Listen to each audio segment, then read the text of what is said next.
జై భీమ్, జై భారత్.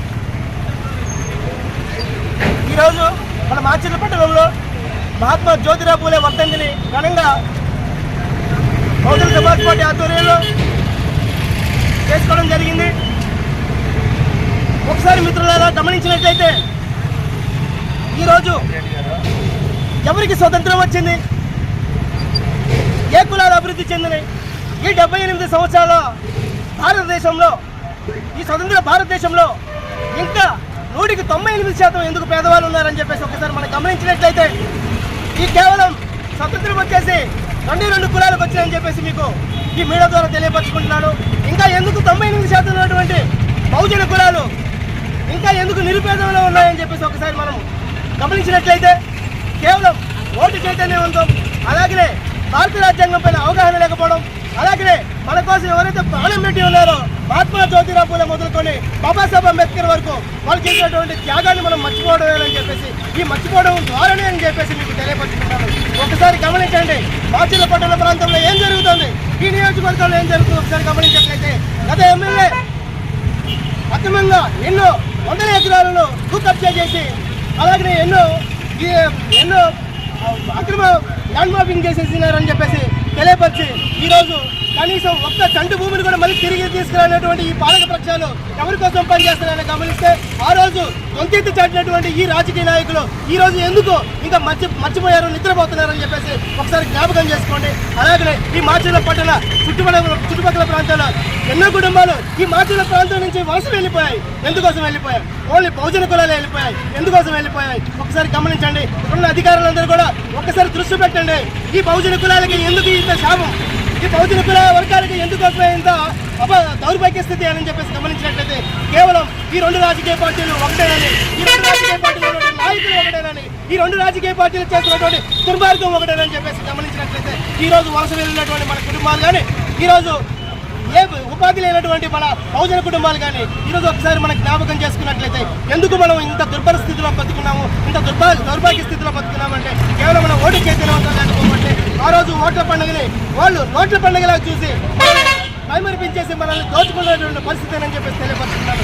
ఒకసారి గమనించండి మిత్రులారా, ఈరోజు మంచినీటి లేనటువంటి పరిస్థితి, దగ్గరటువంటి నాగార్జున సాగర్ కూతురు దూరంలో ఉన్నటువంటి నాగార్జున సాగర్ కనీసం ఇక్కడికి తీసుకురాలేని పరిస్థితి. ఇక్కడ ఉన్నటువంటి నాగార్జున సాగర్ డ్యాంలో ఉన్నటువంటి నీళ్లు 200 కిలోమీటర్లు హైదరాబాద్ వెళ్ళేసి సస్యశ్యామలంగా హైదరాబాద్ ప్రాంతాన్ని, పట్టణ ప్రాంతాన్ని సుభిక్షంగా తీస్తుంది. కానీ మాచర్ల ప్రాంతంలో ఇంకా ఎందుకు మార్చి నెల వస్తే ఎందుకు బిందులు పట్టుకొని బయటకు వస్తున్నాం ఒకసారి అర్థం చేసుకోండి. ఈ మధ్య కాలంలో అమృత 2 కింద ఒక పథకాన్ని తీసుకొచ్చారు ముగ్గవాగు రిజర్వాయర్ నుంచి మాచర్ల సారీకి. కానీ ఇది చాలా దుర్మార్గమైనటువంటి పథకం, ఒకసారి గుర్తుపెట్టుకోండి. ఈ దుర్మార్గమైన పథకం ఎందుకంటే వీళ్ళు ఎప్పుడు కూడా వాళ్ళ దగ్గరికి మనం పోయి వాళ్ళ కాళ్ళు పట్టుకున్నాం, అది పెట్టండి ఇది పెట్టండి అడిగే స్థితిలో మనం ఉండాలని చెప్పేసి ఒక దుర్మార్గమైన చర్య.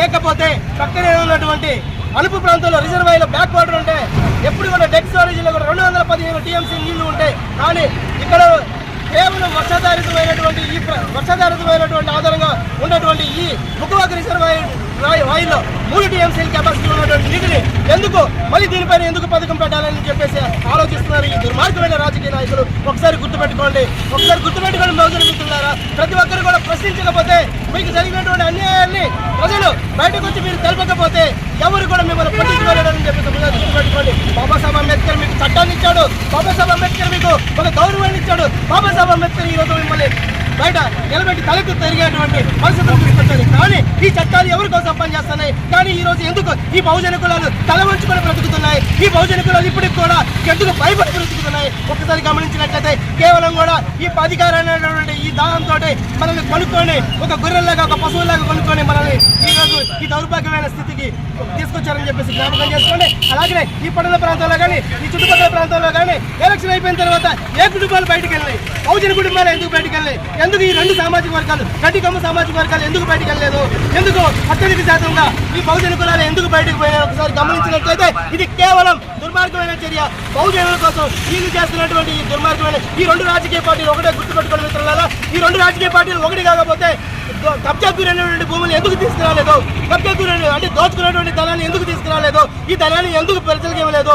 ఇక్కడ ప్రజలకు ఎందుకు ఉపాధి కల్పించలేదు? ఇక్కడ ఉన్నటువంటి పాలసీ ఏదో తీసుకొస్తామన్నారు, ఎందుకు తీసుకురావట్లేదు? ఇక్కడ ఉన్న ప్రాంతం పైన ఎందుకు దృష్టి పెట్టట్లేదు? ఒకసారి గమనించినట్లయితే బహుజన మిత్రులారా, కేవలం మనం వాళ్ళ మాయ మాటలు విని కేవలం డ్వాక్రా గ్రూపుల యానిమేటర్ల కోసం, కేవలం విద్యుత్ శాఖలో ఉన్నటువంటి ఓన్లీ అక్కడ హెల్పర్ల కోసం, లేకుంటే అక్కడ ఉన్నటువంటి ఆపరేటర్ల కోసం, లేకపోతేనేమో ఈ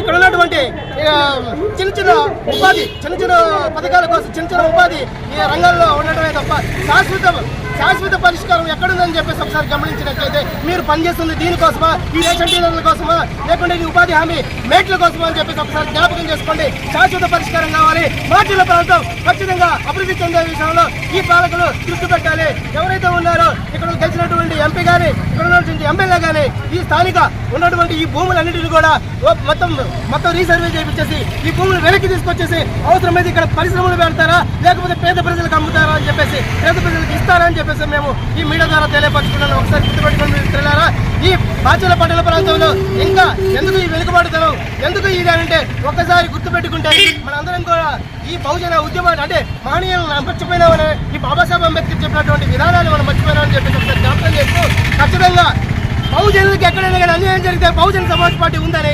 ఇక్కడ ఉన్నటువంటి పాలకులు ఎవరైతే ఉన్నారో ఎక్కడ మీరు ఇప్పటి నుంచి చూపుతున్నారు, ఎక్కడ మీరు ఏ విధమైనటువంటి దుర్మార్గమైన చర్య చేసినా ఈ బహుజనులు మోసం చేసే విధానంలో మీరు ఉంటాకని సరే ఖచ్చితంగా బహుజన సమాజ్ పార్టీ ప్రశ్నిస్తుంది. ఇక్కడ ఉన్నటువంటి అన్యాయాలను అక్రమాలను వెలుగుతీస్తుంది. ఈ దిశగా బహుజన సమాజ్ పార్టీ పనిచేస్తుంది. మీరు ఏదైతే ఎన్నికల్లో హామీ ఇచ్చారో ఆ ఎన్నికల్లో ఉన్నటువంటి మేనిఫెస్టో ఉన్నటువంటి ఇక్కడ వరకు పురుషుల ప్రాజెక్టు కావచ్చు, ఇక్కడ ఉన్నటువంటి బహుజనులకు ఉపాధి కల్పించే విషయం కావచ్చు, ఇక్కడ ఉన్నటువంటి తాగునీటి సమస్య కావచ్చు, ప్రతి ఒక్కటి కూడా మీరు ఖచ్చితంగా దీని గురించి కనుక మీరు చర్యలు తీసుకోకపోతే ఒక బహుజన ఉద్యమం ఖచ్చితంగా మీకు